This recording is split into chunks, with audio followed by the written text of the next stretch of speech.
Other than that, let's go ahead and open in prayer. We'll jump right into our class this evening, dealing with Solomon. God in heaven, thank you for allowing us to meet together in one building and online to be able to understand who you are, your character, your plan, your purpose, your history better. Help us to be able to study well and to grasp the concepts and ideas. Help us to understand that in history, you are represented by your people, Israel. And the things that are written to them are for them, to them. And we understand your character and understand your precepts. But help us to be careful about what we should do or taking things as prescriptive when they're not to us. God, thank you for giving us opportunity to study, to learn, to grow, and also the opportunity to display what we've learned in love for one another and how we care for one another, we encourage one another, show mercy and grace, and above all, help us to be able to shed your light into a world that needs it. I thank you for everyone here. Pray for those who are not, and help us to be mindful of them always. In Jesus' name we pray. Amen. All right. There we go. Still dealing with the history of Israel, about 1000 BC. That's I wasn't even like the actual date time. If you want to get to the more accurate time frame of dealing with the harmony of Samuel, Kings, and Chronicles, we'll see tonight. You're probably looking closer about 1100. Not 1000 BC, but 1000 BC is a pretty good rough estimate concerning just getting an idea of the time frame or historical framework for dealing with Israel. To make our transition into Solomon and into 1 Kings and into 2 Chronicles, I did want to kind of go over a little bit of the dates and what's been happening so far. Around 4100 to 4000, most people yield towards the 4000. I'm typically not one who really has to hold to a really strict sense of 4004 BC on October 3rd at 2:15 p.m. Like Schofield Reference Bible, they actually kind of have that. And like, I'm going to the time too, that's weird. That's around creation. Yeah, the birth of Noah around 2950. Again, approximate. We really don't know exact dates. And plus our calendars have been mixed up over time and years and been before they got systemized. 2350 is the Great Flood. Again, it's only roughly 4,400 years ago. And a lot of people have trouble understanding that, believing that, and thinking that what we have to have in our earth and population-wise has to take much longer. But in actuality, that actually fits perfectly with all of what we see today, about 4,400 years ago. 1996 BC, birth of Abraham. 1921, the call of Abraham. Remember, go backwards going from BC. In 1690 to 1685, the actual timing is a little bit obscure. Israel, Jacob's sons, all the entire tribe, moves to Egypt following Joseph. About 250 years later, the Exodus, 1446 BC. 40 years later, after their wilderness wanderings, 1406, Israel crosses the Jordan. In 1375 to 1040, you have the period of the judges. And then from 1040, we start seeing the monarch take place. In 1040, Saul is crowned king. In 1010, David is king of Judah. But remember, there is a civil war, and it takes about 7 years for David to actually be crowned king over all of Israel. And then what we left off with, and what we're trying to, where we're picking up the pace is around this 970 time frame. So 970 BC. It's a lot of time that's occurred, and basically what I can look at is about a fifth of my Bible, a fifth of the narrative so far. We've covered about 3,000 years. From this point on, 970 all the way through Jesus Christ. So about 1,000-year time frame generally covers the rest of the Bible. That's a lot of information that's get covered. And of course, during the time of David, a lot of the Psalms is written. We have a few potential other books that are already written. We're not going to go over Job dealing with the narrative because that's supplemental. That's basically a story, an account of an individual who was allowed to be tested by Satan, and how how a person's supposed to respond, and how Job responded. So we're not going to go over all the details of like Job. Perhaps in the future we will. But for now, we're just going to look at these dates and go, wow, we're really picking up pace here. 970, death of David, and we're basically going to cover another 40 years tonight, if time permits. I have the notes in front of me, and my whole point is just to go ahead and just deal with what happened during Solomon. Now, the transition from David to Solomon was covered in 1 Kings chapter 1 and 2, and 1 Chronicles 23, 1 and 2, and then restated in 29, 20 through 30. If you turn to 1 Chronicles 23, go ahead and do that. If you have two markers, it's probably wise to do that this evening. This is where we really start looking back and forth between Kings and Chronicles. 1 Chronicles and 2 Samuel parallel each other very well. We have details that are repeated a lot of times, but we have a lot of details that really start picking up a lot of the pace, and you start seeing contrasts and comparisons when you start getting to Solomon and the rest of the kings. In 1 Chronicles 23, what you're going to notice here is that you have the reign of Solomon in 23, 1 and 2. Now David reached his old age. He made his son Solomon king over Israel and gathered together the leaders of Israel with the priests and the Levites. And then you go ahead and just peruse. You have a rather lengthy amount of information concerning the officers, the generals, the Levites, the treasurer officers, commanders of the army, chief officers of the tribes, all the way through in the First Chronicles, just kind of detailing the organization of the country. See, one of the things that you need to have, if you're going to have a stable country, is you need to have division of labor. You need to have organization. You need to have your administration labeled out. And for Solomon, David is setting all of this up. And then David addresses the people, addresses the temple offerings. He has a prayer at the end of First Chronicles. And then it's restated in First Chronicles 29 at the end that Solomon is made king. Now, if you notice in First Chronicles 29, 22, in the second half, and they made Solomon, the son of David, king a second time. And we have to address that, why it's going on here. First Kings actually details this better. So if you're going back over to First Kings, look at chapter 1, and we're going to find out why this is happening and what's going on within the time frame. Now, in order to understand the controversy, you have to understand a little bit of what's going on here. Kind of hard to read this. I got this from michaelschmidt.com. He watermarked. I go, it's a really great little, no one else has done this to my satisfaction. But you can actually see here that David is one of many brothers. And in actuality, he had all of these wives, and all these wives had a lot of children. Which one is Solomon? How many sons did David have? Any guesses? If you had to guess what number son Solomon is, where would you place him? Well, if you take a look at 1 Chronicles chapter 3, we actually have a detail about the many sons of David. 1 Chronicles chapter 3. And you have the family of David. We're not going to read this, mostly because I can't pronounce most of the names.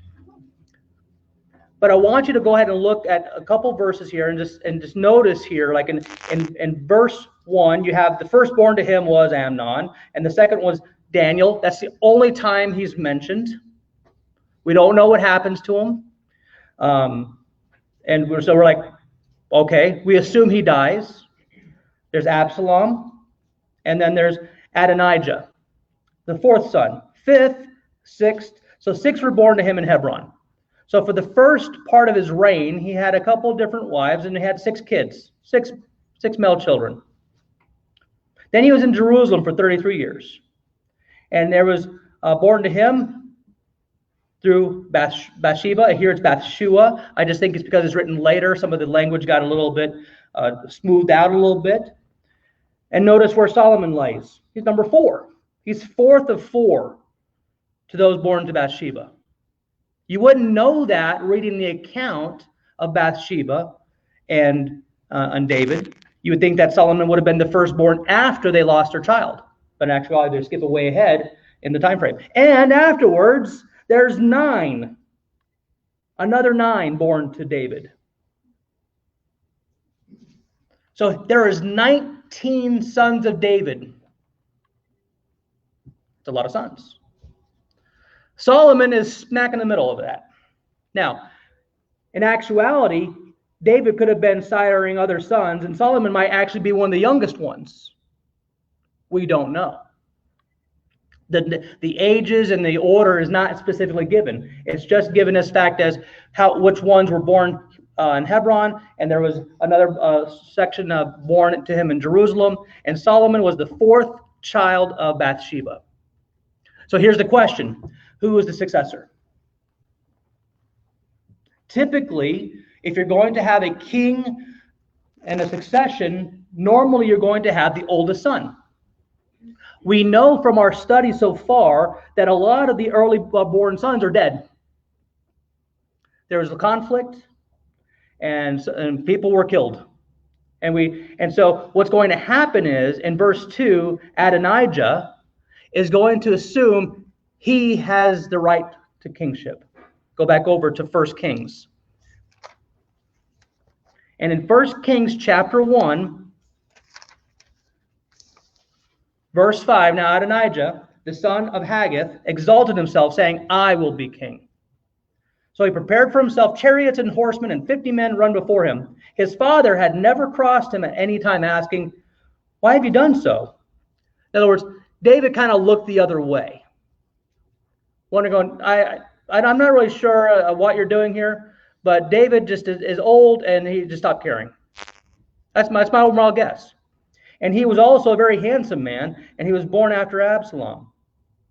And look, he basically conferred with Israel. Joab, to be specific. Who is Joab? Joab is the general of David's armies. And they had other people. Abiathar the priest followed him. But not Zadok the priest, Benaniah, who ends up being the general for Solomon, is not with him. Nathan the prophet, not with him. So they were not with Adonijah. And he also didn't invite Solomon. Why? Probably because the king's wishes were already known. The declaration was already stated that the Lord loved Solomon and had determined that Solomon would have been king. But David is not upholding the bargain. And so in verses 11 through 27, Nathan and Bathsheba come together and they go, we need to appeal to David, let him know what's going on with Adonijah, and let him know that he needs to keep the word of the Lord. And so it's interesting how this lays out. Nathan goes, Bathsheba, you go in there and you start talking, and while you're still speaking, I'm going to come in and I'm going to say the same thing. And so they do that. In verse 27 of chapter 1, it says, has this thing been done by my lord the king? And have you not shown to your servants who should sit on the throne of my lord the king after him?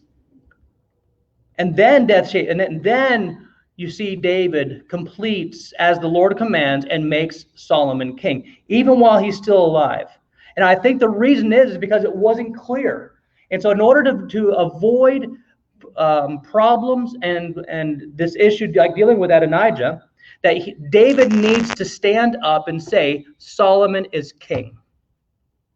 Everyone respects David. They were following David. They knew that David was a man after God's own heart. He was blessed. He brought Israel together, brought them out of obscurity, and made them a power in the region. And so Solomon is going to be made king by David while David is still alive. Now, David probably is not, this cripple. He probably still has other things to accomplish and does some things that is recorded, for example, in First Chronicles. But Solomon is made basically the de facto king, maybe not making all the decisions yet, but waiting for just king and waiting for David to die. And what you have here is he sends for Bathsheba and says that Solomon will be king. And look at verse 38. So Zadok the priest, Nathan the prophet, Benaniah the son of Jehoiada, the Catharites, the Pelatharites, went down and had Solomon ride on King David's mule. Sounds hokey, but that's how you kind of like made a parade. And brought him to Gihon. Gihon is the spring that's the main water supply. It still is to this day outside of Jerusalem. So they brought him down to the spring. And Zadok the priest then took the horn of the oil and the tent of and anointed Solomon. Then they blew the trumpet, and all the people said, "Long live King Solomon." All the people went up after him, and all the people were playing on flutes and rejoicing with great joy, so that the earth shook at their noise. Now Adonijah and all the guests who were with him heard it when they were finished eating, because they were in the other area of town celebrating his coronation. And he goes, why is the city in uproar? And so while he was still speaking, behold, Jonathan, the son of Abiathar, the priest, came and said, "Come, there's news. David has made Solomon king." And Adonijah goes, "Uh-oh, I'm in trouble." Because he knew what he was doing, and he was hoping that it would kind of go unnoticed, but it got noticed. And so therefore, now there's going to be a little bit of tension. So Adonijah was afraid of Solomon, and he basically kind of beseeches him in the 49th to 53, and Solomon goes, "Go away." And now comes the transition.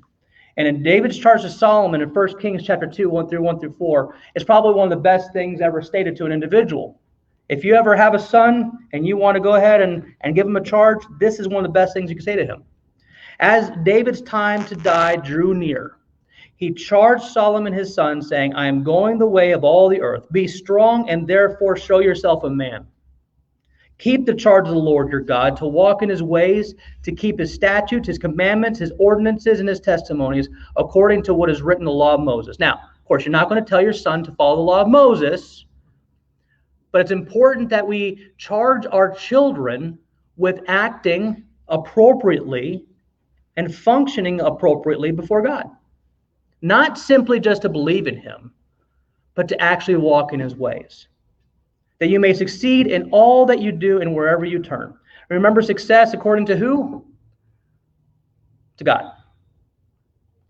So that the promise may carry out his promises, which he spoke concerning me, saying, "If your sons are careful of their way, to walk before me in truth with all their heart and with all their soul, you shall not lack a man on the throne of Israel." Now, do we know anything about the future from this point? How many of David's sons actually walk in the way of the Lord? I think three. After Solomon. Now, it's interesting after this, and I don't know what to think of this. David gives some specifics. Now, I think it is in Solomon's best interest about what he's going to tell him here. But at the same time, David shows himself to be a little bit bitter. Let me show you. In verse 5, it says, "You know what Joab, the son of Zeruiah, did to me, and what he did to two commanders of the armies of Israel, and how basically he shed blood of war and peace." Basically, he killed people without adjudication, and he killed it outside of war. If you're in battle and you're swinging swords, people die. If you're going around and trying to actually take people out like Joab did, David wasn't too happy with him. And we don't know why David didn't take action himself. Probably because Joab was probably one of the best warriors, and David needed Joab in order to kind of fight his battles for him. So interestingly here in verse 6, it says, "So act according to your wisdom, and do not let his gray hair go down to Sheol in peace." There's a couple of different ways you could take this. Either read between the lines, "Solomon, I want you to kill Joab. Execute him." Or only use him if you're going to use him in war. Now, the one thing that we know about Solomon, he reigns in peace, no war. There's a couple of different scuffles at the end of his life, but he has a whole life of basically peace. And then there's another, here's in verse 7, it says, show kindness to Abazriel and the Gildite. And basically, this is the one who helped me. Show kindness to them. In verse 8, there is also this individual, Shimei, the son of Gera, the Benjamite, who basically gave me a curse. And I promised I wouldn't kill him, but I want you, in verse 9, now therefore do not let him go unpunished. He's charging Solomon, and he could take this in two ways. Either David's a bitter man, and he wants him to carry out things that he was unwilling to do, or David knows that there's a couple people within the kingdom that can do great harm to Solomon. And I think it's a little bit of both. I think David is bitter, but I think also he's speaking in wisdom, in the fact that there's individuals that are around that can actually do great harm to Solomon. After David's death, Solomon deals with potential usurpers and upholds the wishes of David. First of all, in verse 10 says, then David slept with his fathers, and he was buried in the city of David. The days that David reigned over Israel were 40 years. 7 years he reigned in Hebron, and 33 years he reigned in Jerusalem. And Solomon sat on the throne of David his father, and his kingdom was firmly established. After this, we're going to deal with the usurpers. First one, Adonijah. In 1 Kings chapter 2, verses 19 through 27, Adonijah asked Bathsheba, says, hey, ask Solomon if I can have David's concubine. And Solomon sees right through this. He goes, what? And tells his mother, you don't know what you're asking. This is basically him trying to have a plot to take over the kingdom. Because if he can he starts to take over David's things, then he will have a claim to the throne. And so he has his general go and deal with Adonijah and has him killed. Done. Next, you have Joab in verses 28 through 35 of 1 Kings chapter 2. And Joab was with Adonijah and wanted Adonijah on the throne, probably. And after he knew that Solomon was there and knew that David probably was not happy with him, he saw the handwriting on the wall, and he ran to the tent of the Lord and went to the altar and basically refused to move. And so Solomon told him, says, go get him out of there. Told that to Benaiah. And he wouldn't move. He says, I'm going to die in here. And so Benaiah obliged and killed Joab and dragged him out. And then in verses 36 to 37, you have Shimei. And so Solomon called Shimei and said, listen, you did great disservice to my father, and you can either serve out prison sentence in Jerusalem, don't leave, don't cause a problem. And he goes, and this is where the brook Kidron is mentioned, and interestingly enough, if you cross over that brook Kidron, you're basically signing your own death warrant. After 3 years, Shimei leaves, crosses the brook Kidron, and Solomon hears about it, gets up and takes his general and goes looking for him and has him killed.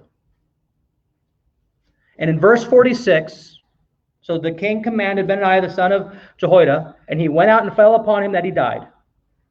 So the kingdom was established in the hands of Solomon. All the potential usurpers are through, and Solomon is now free to completely reign without hindrance. And he does so for nearly 40 years. So dealing with the life of King Solomon is very interesting. If you want to read it, it's not long.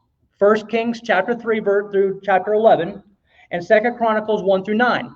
Now, if you skim over the building of the temple, you're going to knock out about 50% of that.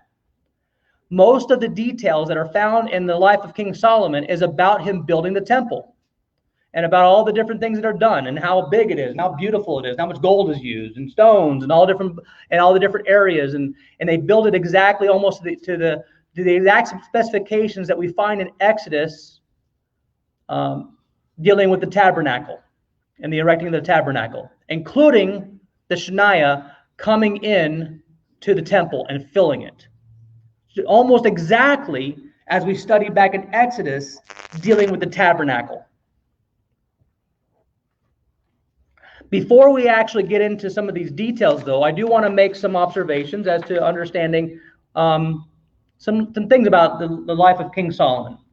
First and foremost, the land is at peace. Those responsible for brutality and bloodshed are dead. David's dead. Joab's dead. A lot of that generation's gone. Solomon begins his reign with a good, clean slate, and the land is at peace. He is very strong. He has a lot of military. He has a good army. He has good fighting men.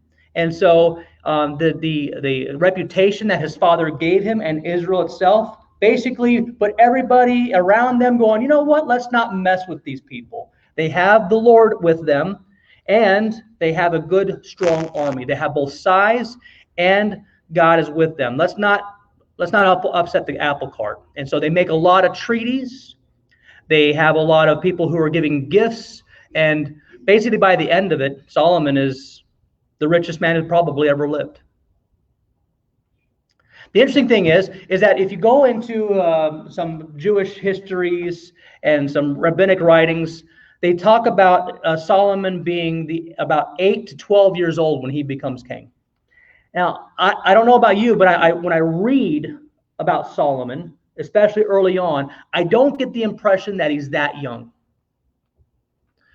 Normally when you have a child king, it talks about people who are with him and helping him and kind of holding down the kingdom for him. And you don't really get that kind of impression that he's 8 to 12 years old. I think they do that because it's not stated.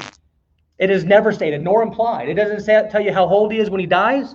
It doesn't tell you how old he is when he's king. And there's no implication about how old somebody is when someone's born. So we have no real indication about how old Solomon is. Do I think it's possible that he was 8 to 12 years old and became king? Sure. If the Lord is with him and the Lord gives him all kinds of wisdom, yeah, anything's possible, right? But it does not seem to be that case when you read the text for yourself, dealing with the kind of things that Solomon says and the wisdom that he shows. You kind of get the impression he's a man. But young. If I had to guess, perhaps late teens to early 20s would be my guess. Saul, David, and Solomon all rule for 40 years each. Saul rules 40 years, David rules 40 years, and Solomon rules 40 years. Makes it nice round numbers. And so the unified kingdom of Israel lasts for only 120 years. I'm sure you already know this, but after Solomon dies, the kingdom is divided to Israel and Judah, north and south. We're going to get into a lot of the details when we kind of finishing up 1 Kings, 2 Kings, and 2 Chronicles. But the kingdom is never reunified, and it won't be reunified. The Israel that is there today, they don't know what tribes there are. And they're still not fully unified. About half of the Jews are outside of Israel, maybe more. A lot of people don't even know they're Jews. But there will be a time when there is a unified Israel. I believe that they will be able to know what tribes they come from, because it talks about that in the book of Revelation, and that every single one of the tribes is mentioned and represented in the millennial reign. But they will not be reunified until the millennial reign of Christ, King of Kings. It's really amazing. 120 years, unified kingdom. After that, it's division and problems and civil war and all kinds of issues throughout the rest of the basically 930 years of Israel's history up to the time of Christ, including several times when you have both the Assyrian captivity and Babylonian captivity, which takes place about the 700s and 500s, respectively. The Chronicles. Go over to the book of Chronicles. Very interestingly, go to end of 1 Chronicles, beginning of 2 Chronicles. What you're going to notice if you read Chronicles and contrast that with 1 Kings and the 2 Samuel, you will not see the early dismissal of the usurpers. Adonijah's not mentioned. Joab's not mentioned. The Chronicles portrays the transition of power as peaceful and non-controversial. After the death of David, Solomon just picks up where, as a good, strong, wise king. There's none of these issues in the book of Chronicles. Again, why is that? Do you remember why in the Chronicles we don't have the problems that are associated with the line of David? Saul is treated basically as a non-sequencer. Saul ruled, blah, blah, blah, done. Couple verses and it's over. David picks up, almost all of First Chronicles is about David. Second Chronicles picks up with Solomon. And there's no hint of negativity in Chronicles about Solomon. Why? Chronicles is written from the idealistic perspective dealing with the messianic reign. They're setting up the good king of David. David is the ideal king. Solomon, nearly identical. David, the warrior king, conquering his enemies. Solomon, the king of peace. And afterwards, there's issues. And Chronicles details the issues dealing with the line of David. But they're basically lining up David. They don't even talk about the north that much. A little bit during the initial transition. But they don't deal with the kings of the north because it's not the line of David. They don't care. They're setting up the idea that we're waiting for the final king, the final Davidic king. And there will be one like David who comes after them. That is how Chronicles is written. It's how it's set up. You can always go back and read it. The Chronicles is not trying to hide these things. It's just not. It's not written for that purpose. It's written for the purpose of showing the messianic line of David and how that is being detailed out and making sure everyone knows this is the line that we're waiting for, so that when the Messiah comes on the scene, we should be able to trace his line through those kings. This thing's bothering me. Why is so? Leave me alone. It's blinking at me. Back to 1 Kings. Again, if you have a marker, please do so.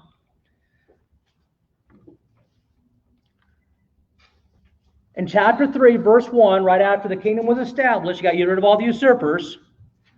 What happens first? The first act of Solomon is an oops. In Chronicles, it doesn't even detail this. It's very interesting. In chapter 3, verse 1, then Solomon formed a marriage alliance with Pharaoh, king of Egypt, and took Pharaoh's daughter and brought her to the city of David, that's Jerusalem, until he had finished building his own house and the house of the Lord and the wall around Jerusalem. Why? Now, there's a lot of good theories about this, and it doesn't say why Solomon did this. Why would he marry outside of Israel? It's one of the first things commanded in the law. Don't do this. And a lot of people say, and they read between the lines, I think too much, but I'll give you their theory. It's an interesting theory, but I don't know. Who raised Solomon? David's a warrior king. He's popping out kids, He's not having any time for anybody. He may have had his first sons that he sired over in Hebron, but Solomon, not really a concern of his. Loved him, but Bathsheba raised him. Who is Bathsheba? She's an Israelite. Who did she marry? A Hittite. And so there's a lot of people that suspect that that Bathsheba influenced Solomon to go out and first start an alliance because Egypt's getting back in strength. Let's go ahead and not make them enemies. Let's go ahead and marry into that into an alliance. And that was trained by Bathsheba. It doesn't say that. I don't like to jump to conclusions, but that is the theory that you would hear typically of why Solomon did this. It does not explain, but I will tell you this. This is mentioned as one of Solomon's undoings. That by the end, the fact that he had this huge influence by Pharaoh's daughter and other daughters of other nations, because he's a player, like his father. David's running around marrying Israelites, Solomon's running around marrying women from all over the place. That this becomes his undoing. And this is basically leads to his downfall at the end. Interesting. Chronicles, there's only one reference to his wife, Pharaoh's daughter, and that is in chapter 8, verse 11. So we'll go over to 2 Chronicles, chapter 8, verse 11. This is the only mention. And notice the contrast. In 1 Kings, you're going to see the absolute nature of Solomon's fall because of all of his foreign wives and how they turn his heart to other gods. But this is the only mention in 2 Chronicles of Solomon's marriage to the daughter of Pharaoh. Then Solomon brought Pharaoh's daughter up from the city of David to the house which he had built for her. For he said, my wife shall not dwell in the house of David, king of Israel, because the places are holy where the ark and of the Lord has entered. So after he builds the temple, he goes, I'm getting my wife out of here. She doesn't belong here. He had the wherewithal in Chronicles, and this is repeated also in Kings, by the way. At this point in his life, he had the wherewithal that his foreign wives should not be in Jerusalem. Very wise, very, very astute, very understanding, very holy of him. Why he married the wives? Mostly it was for alliances. But this is the one wife that is mentioned over and over again. The other ones aren't even mentioned as far as identification goes. In both Kings and Chronicles, the reign of Solomon begins not just good, but very good. For this, we're going to read 2 Chronicles chapter 1. Over here to verse 2 through 6. And this is how he starts. He is pledged by David. David's still ruling, and Solomon's just waiting. After he dies, Solomon's first act in both Kings, 1 Kings 3:4, and 2 Chronicles chapter 1, verse 2-6, but this gets a lot more detail here. In verse 2, so it says, Solomon spoke to all Israel, to the commanders of thousands and hundreds, and to the judges, and to every leader in all Israel, and the heads of fathers' households. Then Solomon and all the assembly with him went to the high place, which is at Gibeon. Remember, there's no temple yet. There's a tent for the ark of the Lord, but there's no tabernacle. There's no indication that there's a tabernacle. For God's tent of meeting was there. That's where it was located. The tent of meeting, but that's not the full tabernacle, and it was at the highest place in the land. Was at this mountain. However, David had brought up the ark of God to the place that had been prepared for in Jerusalem, but the bronze altar, okay, kind of hatch-patch of not really the full tabernacle, was over at Gibeon. And so Solomon went up there in verse 5 to the assembly sought it out. Solomon went up there before the Lord in verse 6 to the bronze altar and was at the tent of meeting and offered 1,000 burnt offerings on it.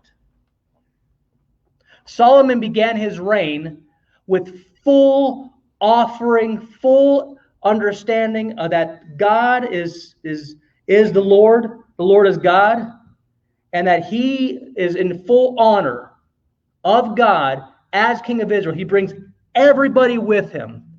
And I don't know how long it takes to offer 1,000 burnt offerings, but they were up there for a long time. A long time. Verse 7, in that night, God appeared to Solomon and said to him, ask what I shall give you. So in response to the dedication, Jehovah, God, made Solomon an offer. Now for this, we'll go back to 1 Kings chapter 3.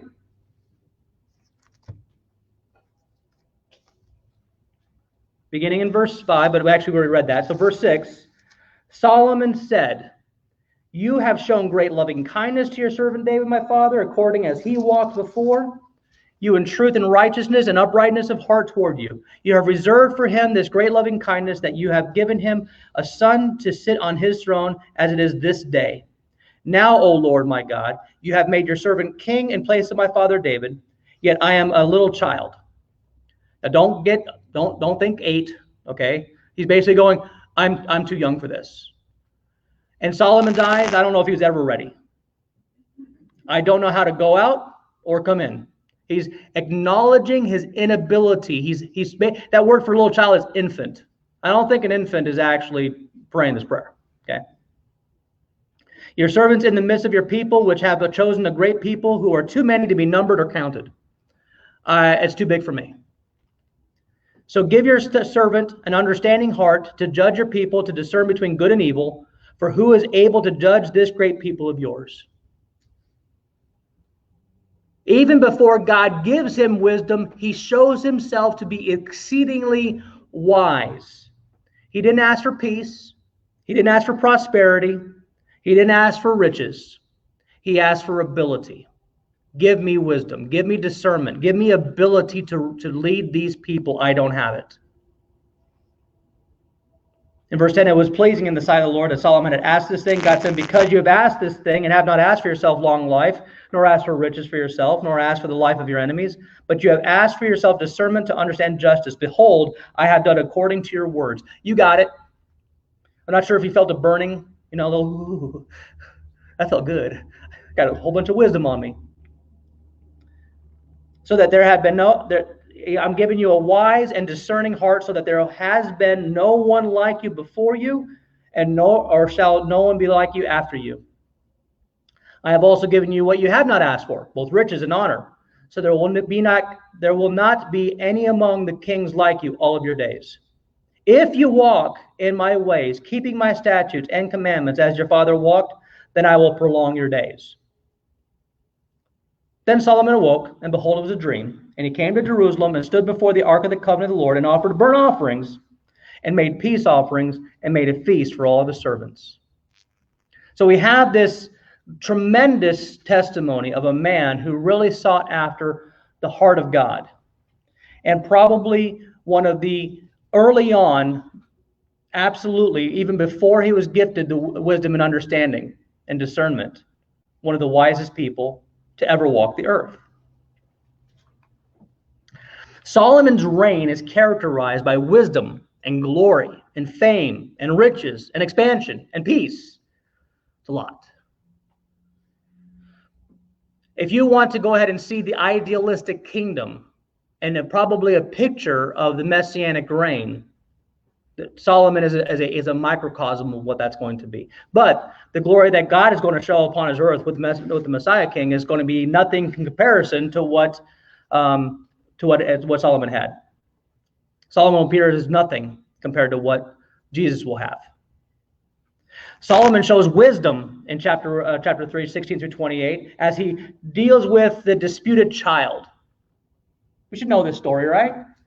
Everyone, if you know one thing about Solomon, it's usually this story, that and Sheba, the Queen of Sheba, in which two women are fighting over a baby. This one, it's my baby. No, it's my baby. One of them died. I'm the one who had the baby, and the one woman was like, no, it's my baby. And Solomon's great wisdom says, all right, cut the baby in half. I'm tired of listening to both of you. And the one woman who was truly her child, and one woman said, yeah, go ahead and do that. Cut him in half. And the one woman said, no. Give it to her. And Solomon discerned that the woman who said, don't cut the baby in half, was the true mother, and gave her the baby. So look at how this responds, though. Verse 28, when all Israel heard of the judgment which the king had handed down, they feared the king, for they saw the wisdom of God was in him to administer justice.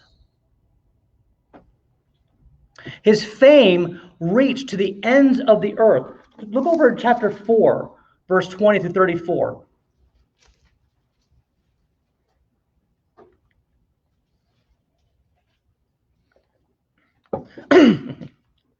Judah and Israel were as numerous as the sand that is in the seashore in abundance. They were eating and drinking. Now Solomon ruled over all the kingdoms from the river of the land of the Philistines to the border of Egypt. He basically, if you look at the dimensions of what he had ruled, it's basically what God had promised them.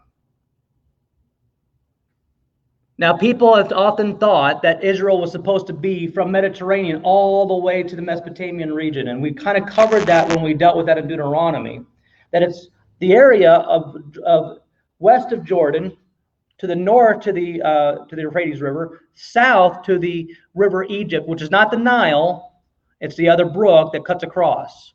And Solomon basically rules this. There are still nations within Israel. Philistines are still there. Other nations are still prominent. Hittites are still within their region. But they become indentured servants. And instead of being killed or kicked out, they agree to serve. Again, Solomon probably shouldn't have done that according to God's law, but they do. And they actually use them as forced labor to build the temple and cities and walls and terraces all throughout the kingdom. Verse 22, Solomon's provision for one day was 30 cores of fine flour and 60 cores of meal. He had a lot of food. Going down to verse 25, so Judah and Israel lived in safety, every man under his vine, every in his fig tree, from Dan even to Beersheba, all the days of Solomon there was peace. They were free from their enemies. Solomon had 40,000 stalls of horses for his chariots and 12,000 horsemen. Those deputies provided for King Solomon all who came into King Solomon's table, each his month, they left nothing lacking. Verse 29, now God gave Solomon wisdom and very great discernment and breadth of mind, like the sand that is on the seashore. Solomon's wisdom surpassed the wisdom of all the sons of the east and all the wisdom of Egypt. For he was wiser than all the men, than Ethan the Ezrahite, Heman, Calcol, Darda, the sons of Mahol, and his fame was known to the surrounding nations. These were supposedly wise men throughout all the nations that were during that time. He also spoke 3,000 proverbs, and his songs were 1,005. He spoke of trees from the cedar that is in Lebanon, even to the hyssop that grows on the wall. He spoke also of animals and birds and creeping things and fish. Men came from all peoples to hear the wisdom of Solomon, from all the kings of the earth who had heard his wisdom. Now, let me ask you a question. If you were paying attention yesterday, don't answer. In verse 33, he spoke of trees, cedar, hyssop, animals, birds, creeping things, and fish. What was Solomon? If you were to look back into our history books and you found an individual who detailed out observations concerning the known natural world, what would you call him? Go ahead and say it if you're a scientist. Solomon was the first recorded scientist in history. He made observations and he looked and he's able to and tell people what's happening within the natural world. God gave them this ability, and people from all over the world came to him asking him for the mysteries. He was the guy on the top of the mountain sitting cross-legged. You may ask one question. He was that guy. He was the wisest man, the smartest man of the entire earth. And people came from all over just to listen to his statements. The fame reaches all the way to the Queen of Sheba. This account is recorded both in Kings and Chronicles. Let's go over 2 Chronicles, chapter 9.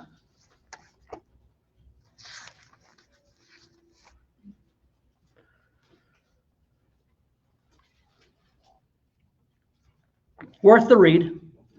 Not that long. Now, when the Queen of Sheba heard the fame of Solomon, she came to Jerusalem to test Solomon with very difficult questions. She had a very large retinue, with camels carrying spices, a large amount of gold and precious stones. And when she came to Solomon, she spoke with him all that was on her heart. Solomon answered all her questions. Nothing was hidden from Solomon which he did not explain to her. When the Queen of Sheba had seen the wisdom of Solomon, the house that he had built, the food at his table, the seating of his servants, the attendance of his ministers, their attire, the cupbearers which their attire, and his stairway by which he went up to the house, and the Lord, she was breathless. I mean, you think back in old and the wonders of the world. This is what the time frame that they were built. And all the different things that she should have been able to see. The forced labors that she had. And probably the areas of the world in which was out in her region. And she saw what was at Solomon, and she was breathless. Then she said to the king, "It was a true report which I heard in my own land about your words and your wisdom." Nevertheless, I did not believe the reports until I came and my eyes had seen it. And behold, the half of the greatness of your wisdom were not told to me. You surpassed the report that I heard. How blessed are your men? How blessed are your servants who stand before you continually and hear your wisdom? Blessed are the Lord your God who delighted in you. You see that? Sheba, Queen of Sheba, blessed be Jehovah your God who delighted in you, setting you on his throne as king for the Lord your God. Because your God loved Israel, establishing them forever. Therefore he made you king over them to do justice and righteousness. Then she gave the king 120 talents of gold, a very great amount of spices and precious stones. There has never been spice like that which the Queen Sheba gave to King Solomon. The servants of Huram, the servants of Solomon, who brought gold from Ophir, also brought algum trees and precious stones. From the algum trees, the king made steps for the house of the Lord, for the king's palace, and lyres and harps for the singers, and none like that was seen before in the land of Judah. King Solomon gave to the Queen of Sheba all her desires which she requested, besides return for what she had brought to the king, that she turned and went to her own land with her servants. You know, I always look at these situations and we always wonder what she asked and the wisdom that people came in looking from afar. And what do you think is the number one measure of wisdom that Solomon gave to the people of foreign lands? What's the number one thing? The knowledge of Jehovah God. The knowledge of his plan, of his purpose, and his offer. When Israel was commissioned to be a nation of priests, the nation that was supposed to be the light unto all the nations, Solomon is fulfilling that and giving the nations around them the wisdom of God. And we'll probably meet many people in heaven that were spoken to by Solomon. Truly amazing. This isn't just, hey, how do you do math? It's about the wisdom of God. The bulk of the details of Solomon's reign is dedicated to the building of the temple. Also within the building of the temple, it took 20 years to complete the temple tasks and the city walls of Jerusalem. He also built city walls around Hazor, Megiddo, and Gezer. And the dedication of the prayer temple is captured in a lengthy discourse in both 1 Kings chapter 8 and 2 Chronicles 6. Probably one of the most awe-inspiring prayers you'll read. It's rather lengthy, and I do suggest that you go back and read it and see exactly Solomon's wisdom and the dedication of the temple. It was here in which he said, is God, who is bigger than anything in the universe, bigger than the universe, actually going to come and dwell with men? He understood the nature of Jehovah God. The height of Solomon's reign is characterized by unmatched wealth and riches. In 2 Chronicles chapter 9, verses 13 through 30, it details all the stuff that he has. Now, people have attempted to try to look at everything that Solomon has and put a number on it. In today's wealth, if you take the amount of things that he had and you actually try to measure this out, we don't know what carat the gold was. It's probably pretty pure, but one person places the amount of money that Solomon probably had at about $3.5 trillion. We don't know that kind of money. We don't know that kind of wealth. We don't know this kind of wisdom. We don't know this kind of power. In Chronicles, Solomon's life ends in peace. Verse 29. Now the rest of the acts of Solomon from first to last, are they not written in the records of Nathan the prophet? Probably in the Kings is what he's talking about. In the prophecy of Adonijah the Shilonite, and the visions of Iddo the seer concerning Jeroboam and the sons of Nebat. We're going to talk about that briefly. So Solomon reigned 40 years in Jerusalem over all Israel. And Solomon slept with his fathers and was buried in the city of his father David, and his son Rehoboam reigned in his place. So if you read Chronicles, it is the best kingdom ever. 40 years of peace, prosperity, wealth. Even the people that lived in the land. People talk about the taxes. I'm not concerned about the taxes. You know what? If you have everything you need, you don't care about taxes. If you're living in peace and prosperity as an Israelite, you don't care about taxes. They brought all that in to make Jerusalem beautiful. They were happy to do it. They were in peace and they were comfortable. However, there is an issue. The fall of Solomon. 1 Kings chapter 11. Now, the fall of Solomon is not really recorded as David's. You would think that if you're going to have a situation where we would measure out a person and say, that's evil, that's bad, but not horrible. David's situation of adultery, deception, cover-up, and murder would be the worst thing possible. Solomon loved many foreign women. With the daughter of Pharaoh, the Moabite, Ammonite, Edomite, Sidonite, Hittite women. He loved them. He loved the foreign women. From the nations concerning which the Lord said, you shall not associate with them, for they will surely turn your heart away after their gods. Solomon held fast to these in love. He had 700 wives, princesses, 300 concubines, and his wives turned his heart away. For when Solomon was old, his wives turned his heart away after other gods, and his heart was not wholly devoted to the Lord his God, as the heart of his David father had been. That's the oops. What did David do? Did he break the law? Yes. Did he break the covenant? No. Solomon broke the law. Everyone does. But he broke the covenant. He left Jehovah God, the one that blessed him with knowledge and riches and power and ability, and said, let me go after the Asheroth. Let me go to the detestable idols of the Amorites.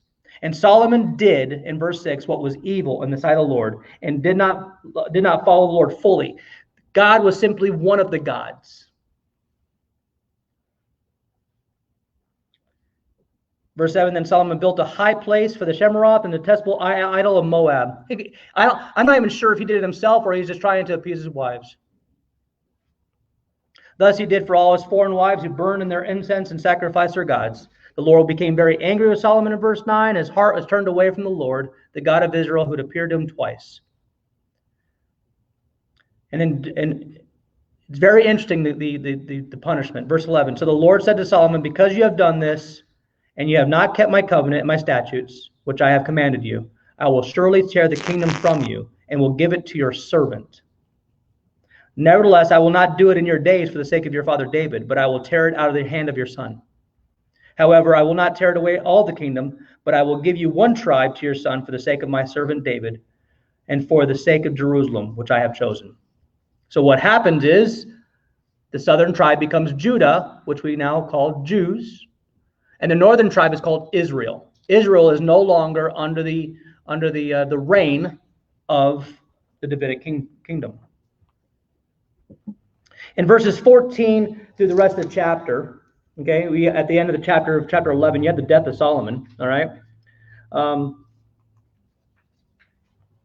Solomon is marred by adversity and rebellion, and the big one is the future king of Israel. In verse 29, in verse 26 gives the identification. There was Jeroboam, the son of Nebat, the Ephraimite of Zedek, Solomon's servant, whose mother's name was Zurah, a widow, also rebelled against the king. Now this is why he rebelled. He was walking out, and a prophet, Adonijah, had cloaked himself with a new cloak, and was walking out, and they found themselves standing next to each other, Jeroboam and Adonijah. And he took the cloak, tore it up into 12 pieces, and gave him 10 pieces of that cloak. In verse 31, take for yourselves 10 pieces, for thus says the Lord, the God of Israel, behold, I will tear the kingdom out of the hand of Solomon and give you 10 tribes. He's just a servant. This is the promise that God gave him, and here's the actual fruition of that. But he will have one tribe for the sake of my servant David, and for the sake of Jerusalem, the city which I have chosen from all the tribes of Israel. Because Solomon, have forsaken me. Verse 34, nevertheless, I will not take the whole kingdom out of his hand, but I will make him ruler all the days of his life for the sake of my servant David, whom I chose, and who observed my commandments and my statutes. But I will take the kingdom from his son's hand and give it to you, even 10 tribes. This is the separation. God establishes the divided kingdom. The north versus the south, the 10 versus the 1, basically ends up being like 3. But Judah is the main tribe, and they absorb all the other ones. Verse 37, I will take you, and you shall reign over whatever you desire, and you shall be king over Israel. Then it will be that if you listen to all that I command you, and walk in my ways, and do what is right in my sight, by observing my statutes and my commandments, as my servant David did, then I will be with you and build your enduring house, as I built for David, and will give Israel to you.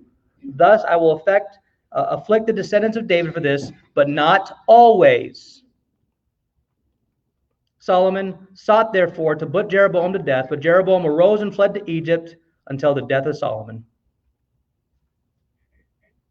Now the rest of the acts of Solomon and whatever he did in his wisdom, are they not written in the book of the acts of Solomon? Thus the time that Solomon reigned over Jerusalem, over Israel, was 40 years. And Solomon slept with his fathers and was buried in the city of his father David, and his son Rehoboam reigned in his place. And now, after that, we start dealing with the many kings of Israel and the many kings of Judah. It really condenses a lot of information. We'll get to that not next week, but the week after. But there's one verse, one thing that can be said during Solomon's reign about the nature of God. It is 1 Kings chapter 8, verse 56. Blessed be the Lord, who has given rest to his people Israel, according to all that he promised. Not one word has failed of all of his good promise, which he promised through Moses his servant. If there's one time in history that Israel had the promises, and I don't even think it was all of them, all that they could have had, it was during the reign of Solomon. It's truly an amazing tale, truly amazing account of God and his faithfulness to Israel. And Israel truly was at peace for a long time. And Solomon was truly a wise king until at the end. Let's pray. God in heaven, thank you for your word. Thank you for your history. Thank you for allowing us to read it and study it. Help us to understand it better. Help us to see the great wonders that you have accomplished throughout history. And no matter what we read, and no matter what we're in awe about, no matter what the Queen of Sheba saw, we will see more. For the glory that we are to see is not going to be any comparison to anything that is on this earth before or after. We thank you for that. In Jesus' name we pray. Amen.